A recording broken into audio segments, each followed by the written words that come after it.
Burnout had me smiling. And I was crumbling on the inside. Then I looked in the mirror. What I saw broke me. I saw a woman who had been holding it together for everyone else. And in that moment, I made a vow. I choose you, no matter what it cost. 5 years ago, everything around us was shutting down. China has identified the cause of the mysterious new virus. The first US case has been detected. There's confirmation the coronavirus has reached Australia. China is urging its citizens not to travel abroad as it struggles to contain the virus. It was the first year of the pandemic. The world felt upside down, and like many of you, I was carrying a weight that went far beyond mask and social distancing. Life, as we knew it, was rearranged. Plans were canceled, jobs shifted, families were stretched. They were really stretched to their limits. And the air was thick with uncertainty. And beneath all of that, I was already dealing with my own storm, my own private storm. Now, I was exhausted. And I wasn't the kind of exhaustion that a nap could fix, right? It was a soul deep exhaustion that makes you question. Who are you? Why am I here? I mean, I was really questioning all of this. And at that time, my marriage was unraveling. My work was burning me out. I was caring for my mother, who was living with dementia. And I was grieving losses that I didn't even know how to name yet. The truth, burnout had me smiling. I was smiling and I was crumbling on the inside. And if you've ever been there, where you put on the mask and you're showing up to the Zoom calls and you're delivering, showing up for your family and you're performing at work, but on the inside you're screaming for rest, for freedom, for peace, this story is for you. Because I want to share the moment that everything changed. Everything changed. The moment I finally said, I choose me unapologetically. And more importantly, I want to show you how you can too. I'll never forget, I was sitting in my car at my job in the morning and my hands was gripping the steering wheel. I was just like, and I could feel like my chest is like it had a stone sitting on it. It was so heavy. And I couldn't even take a deep breath. It was so heavy. And I had tears welled up. They hadn't dropped, but they was back. You know how they just like right there, and just one little blink, they'll drop over. And I kept remembering, like, I can't keep doing this. I can't keep doing this. But then I was like, but what choice do I have? I felt like I didn't have the choice. See, I was the helper. I was the strong one. I was the one everyone could count on. I was the program manager. I was the therapist. I was the leader. I was the wife. I was the mother. I was the daughter. I was the sister. I was the friend. I was the one who had it all together. But the truth was, I was disappearing in plain sight. On the inside, I felt like a ghost of myself. My marriage was unraveling in ways I did not want to admit. My work, which once had gave me purpose, was now burning me out. And every day I was pouring from a cup that had long been empty. Every day I felt myself fading a little more. Have you ever been there? Living for everyone else until you don't even recognize yourself anymore? I was operating on autopilot. Wake up, care for everyone, pour into work, smile, pretend, collapse. And at the end of the day, collapse. When I say collapse, right? And then repeat. And what makes it even more complicated was, this was from the outside. From the outside, I looked fine. People saw me as successful, strong. My marriage, we were Facebook cute, we were steady. They assumed I had it all together, right? But on the inside, again, I was crumbling. But that's what burnout does to you. It convinces you to keep wearing the mask. It teaches you that the performance matters more than your peace. And I bought into that lie for a very long time. Then came the unraveling. Now, divorce felt like the end of one life, but then also the beginning of another. But here's the truth. I did all of my grieving inside the marriage. I grieved the conversations that never happened, the conversations that turned into arguments. I grieved the intimacy that was slipping away. I grieved the version of myself that I just kept bending and twisting to just keep the peace. By the time I signed those papers, I wasn't broken. I was relieved. I remember walking through my house after the divorce papers, they were finalized, and the silence felt loud, louder than any argument we had ever had. But this time, that silence didn't feel heavy. It felt freeing. For the first time in years, I could breathe without someone's expectations pressing on my chest. No one to cook for, no one to argue with, no one to shrink. And instead of terrifying me, it excited me. That was the season I began rediscovering myself. I booked trips, I said yes to new adventures, I explored places I had only dreamed about. I got weekly massages, I was working out, I walked 3 miles every day just to feel my body again. I went to cafes and I did my journaling. And I wrote down my truths that I had silenced for years. I laughed louder. I danced again. The divorce wasn't an ending. It was a doorway back to myself. But at the same time, I was carrying another responsibility, a sacred responsibility. My mother was living with dementia, and anyone who has been a caregiver knows it's love and heartbreak intertwined. Some days I sat beside her, holding her hand, knowing pieces of her memory were slipping away and had slipped away. My mom lived to be 104, bless her heart. Some days I told her the same story 3 times, over and over, even though she couldn't remember. I told it like it was brand new, because love does that. And some days she told me the same story 3 times, and I listened like it was brand new, because love does that. And then just 2 months after I made my decision to leave my marriage, my mother passed away. You know, I cannot explain the weight of that collision. It was like one chapter closing and another life ending. It was grief layered on grief, but it was also clarity. My mother's passing reminded me that life is fragile. We don't get forever. Her light, her strength, her love, they reminded me that if I didn't start choosing me now, I might never get the chance. You know, I remember it vividly. I was part of a mastermind group at the time, a space where coaches and therapists and leaders like me being trained to step onto bigger stages, to use our voices for paid speaking engagements, to expand our impact. I was so excited. And the retreat had 2 components, right? The training portion where I sharpened my skills, my professional tools, and then there was the other part, the day of rest. And that was meant to restore us. Now the training room was buzzing, we were having fun, the voices bouncing off the walls, we were giving each other feedback, critiquing, strategies flying, laughter mixing in there with ambition. Then we had a photo shoot. That was fun, networking, vision casting. It was a great day. The things that make you feel like you were like stepping into a bigger, shinier version of yourself. But here's what nobody knew. When I arrived that day at that retreat, I was already exhausted. My personal life was heavy. It was complicated. It was draining.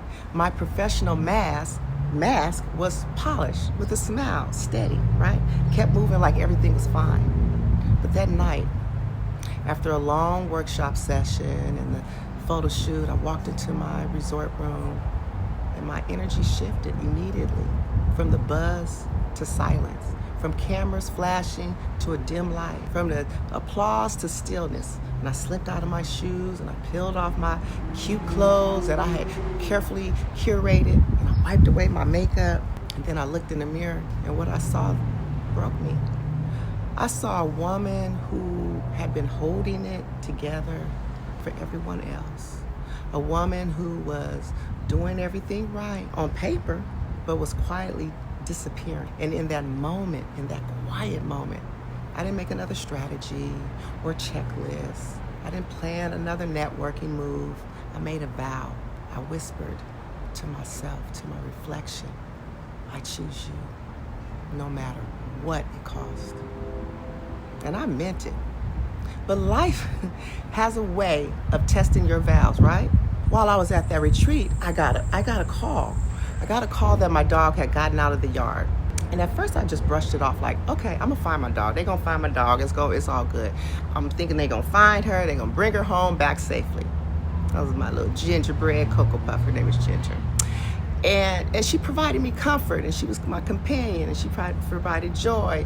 And she was there with me in some of my toughest years. And when my plane landed, I was greeted with some of the most dreadful news no pet owner ever want to hear. She had been hit by a car, and somebody had brought her to the animal shelter, but her injuries was just too severe. They couldn't save her. I was crushed. Oh, I cried. That sweet dog had been my comfort through my mother's dementia, through nights of loneliness, through the unraveling of my marriage. And just like that, she was gone. So I sat in my car outside of the airport with my tears, and I was broke down, wondering how much loss can I take? Divorce, my mother, my dog. You know, it felt like the universe was like stripping away from me one by one. Every role, every relationship, every crutch I had leaned on. And yet somehow in that devastation, I felt the vow I had whispered.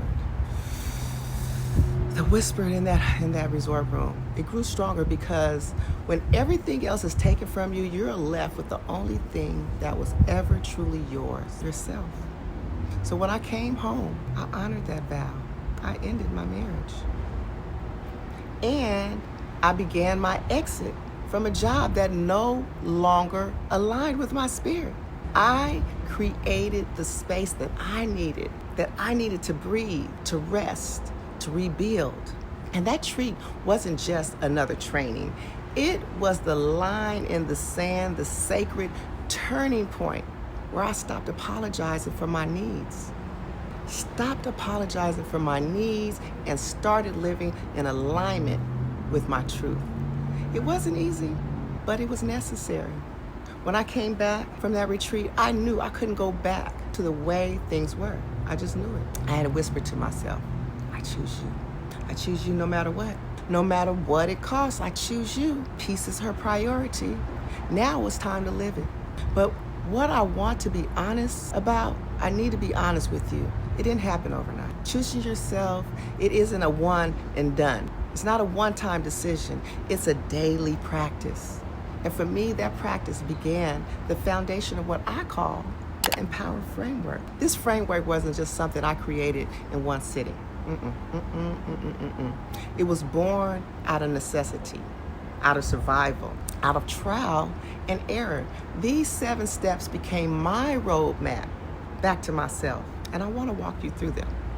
And it's not just theory, okay? This is lived experience, okay? So the Empower Framework, each letter means something. The E is educate. This is understanding yourself. The first step was education, not like in a classroom sense, but learning about yourself. I had to stop and ask, why do I keep putting myself last? What's going on? What happened? Why do I equate saying no with being selfish? Why do I believe my worth is tied to my productivity? So every morning I poured my thoughts into my journal, papered, uncensored, okay? Unfiltered. My fears, my frustrations, my disappointments. But what I also wrote down is what I wanted. My joy, my rest, my laughter, my connections, my peace. I read books about boundaries and burnout. I studied patterns of people pleasing. I worked with mentors and coaches who helped hold a mirror to me to help me see where I was giving my power away. And slowly, it started to sink in. My worth was not in what I did for others. My worth was in who I was. And that education was liberating. The M, mindfulness. This is about calming yourself. Let me tell you, and let me be real, I am not the type of woman who thought she could just sit, right? Sit for 5 minutes and just breathe and be like, no. I'm like, mine is going constantly, boop, boop, boop, boop, boop, boop, boop. Always racing, right? My to-do list, what's next, what I gotta do, never ending. But burnout had told me that constant motion was killing me. So I started small. 5 minutes of silence in the morning. Some days I just simply sat on my porch with my tea, listening to the birds, looking at my roses. Other days, I walked my 3 miles and I focused on the birds and the trees and flowers and all the different changes of the leaves. Mindfulness wasn't about emptying my mind. It was about being present in the very moment, about noticing my body, noticing my breath, noticing my surroundings. One of the biggest shifts happened during my travel.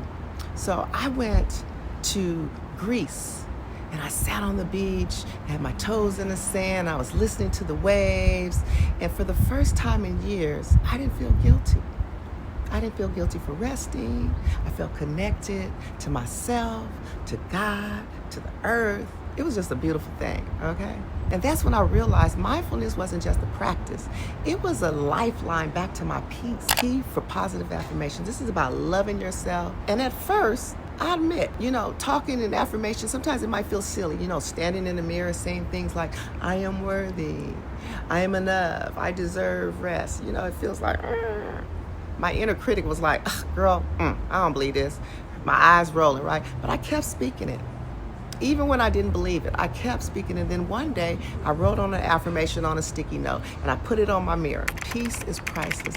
Peace is her priority. I will not compromise it again. Every morning and night I repeated it. And slowly it sank in. Have you heard of the subconscious belief? It sank into my subconscious belief, okay? It sank into my spirit. Words are powerful. I was retraining my brain, okay? The same way negative self-talk can destroy us, affirmations can build us. And soon I noticed a shift, not just in my thoughts, but in how I carried myself. I was gentler with Renee. I was kinder to the woman in the mirror.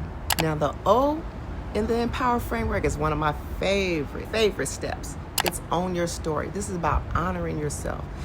And at one point it was hard for me because for a long time I hid behind the image of strength, okay? I didn't talk about my struggles or my burnout or my failing marriage or my grief. I didn't talk about it. I just, I thought vulnerability would make me look weak, right?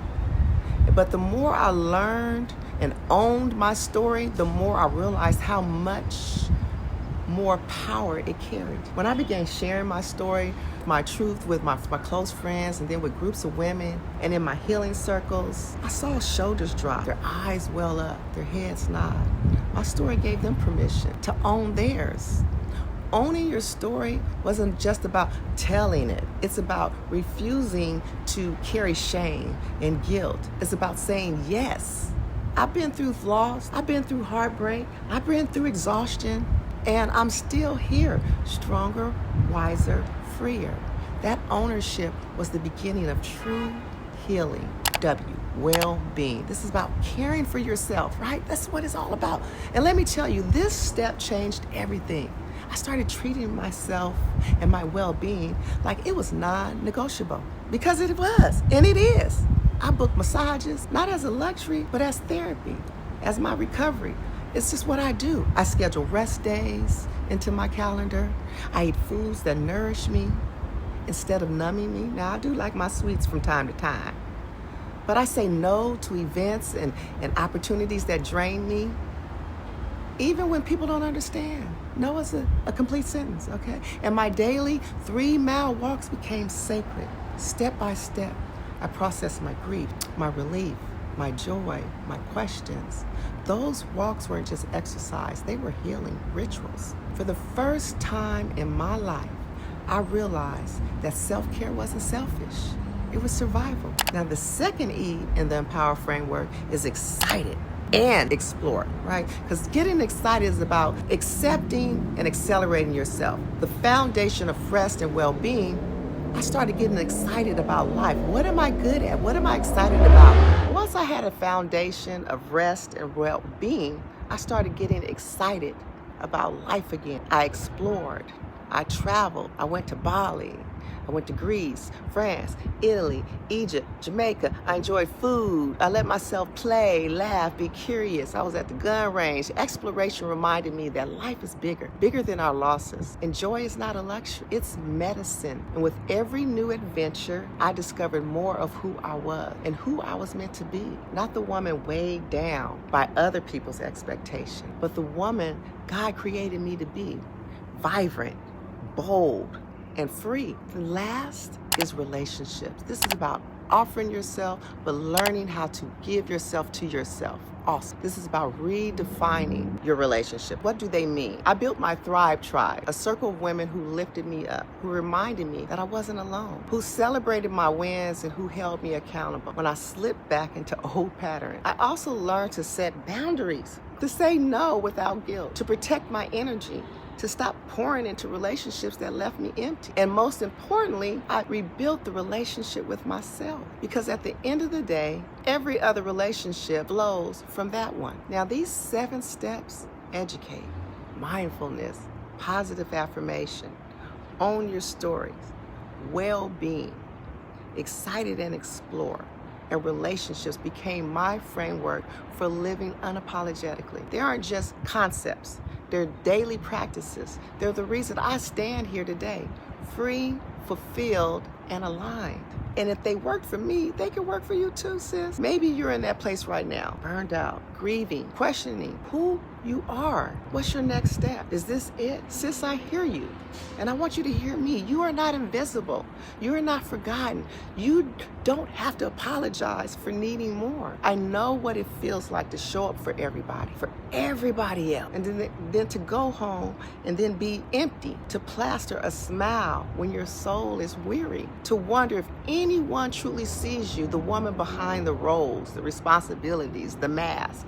I want you to know today, you deserve to be seen, valued, and cared for. Not just for what you give, but simply for who you are. Choosing yourself doesn't mean you abandon your family, abandon your career, or your community. It means you stop abandoning yourself. It means you give yourself permission to exist outside of what you produce, outside of what you take care of, outside of what or who you provide for. And the good news is you don't have to do it all at once. You don't have to rebuild your whole life overnight, okay?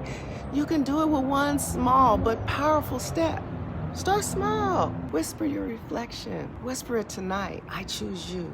And then prove it to yourself with one action. Maybe it's saying no to that extra committee that you really don't have the capacity for. Maybe it's closing the laptop at 6 p.m. and taking a walk. Maybe it's booking that massage you've been putting off because it felt like a luxury. Maybe it's calling a friend and saying, hey, can you just listen tonight? Can you just listen to me tonight? Every yes to yourself plants a seed. Seeds of self-trust, self-love, self-compassion. And here's what happens when you plant those seeds. One day, you'll look up and you'll realize you've built a life that feels freer, lighter, more aligned. Not perfect, because life will still be lifing, right? But a life where you don't have to disappear to be loved. Sis, you are allowed to protect your peace. You are allowed to say no without guilt. You are allowed to be soft, to be cared for, to be whole. Choosing you unapologetically is not selfish, okay? It's sacred. So tonight, start with one decision. Tomorrow, another, and then another. Step by step, choice by choice, you'll find yourself again. And when you do, you'll wonder why you ever thought you had to live another way. Now, if my story spoke to you, spoke to your heart today, I want you to carry this with you. You don't have to walk this journey alone.